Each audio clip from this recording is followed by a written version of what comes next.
Hey folks, James from Bommer here with another feature video, and today I'm excited to talk about a feature that we've been implementing, which is data importing within Bommer for SOLIDWORKS. Let's get started, shall we? So here you can see our model that we've imported from a different CAD package, and if we go to our BOM live view, we can see that some of our data is actually missing. I can enter all this manually, or I can use a nifty new feature.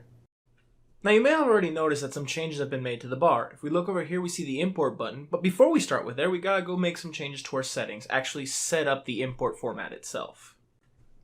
So once we open up our settings, we go to the new tab here, which is import formats, and we see that we have nothing, but we have to add a first one. Now, the first one that we're gonna add, I'm gonna show you the quick, simple way to get all your data into Bomber as quick as possible. So we will load from an example file. I will go and select an existing BOM that was already there, hit open, and we see our properties already in here. What has happened is it has pulled in the Excel file BOM and it has attempted to map the particular columns to properties that are already existing within SOLIDWORKS. Now I'm going to go through and do a little bit of cleanup just to make sure that I have everything the way I need it. I don't need these superfluous properties. I also don't need exclude from BOM, so I'm going to get rid of that. And now the most important step is I need to edit what is the key mapping for this particular file. So I want to set part number in SOLIDWORKS to equal the column part number within the Excel file. This will make sure that the line items match in both the BOM and in SOLIDWORKS.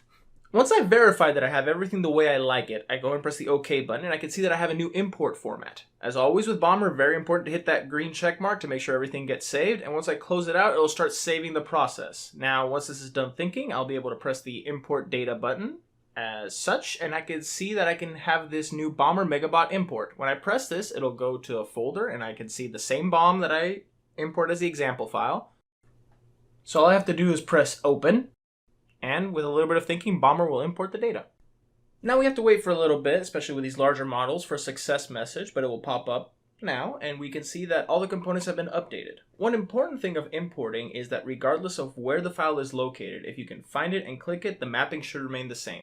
But as long as it's in the same directory, you'll be able to press the button and press open to import the file. Now, as we can see here, description, category, and manufacturer have been updated, and this file is ready to go.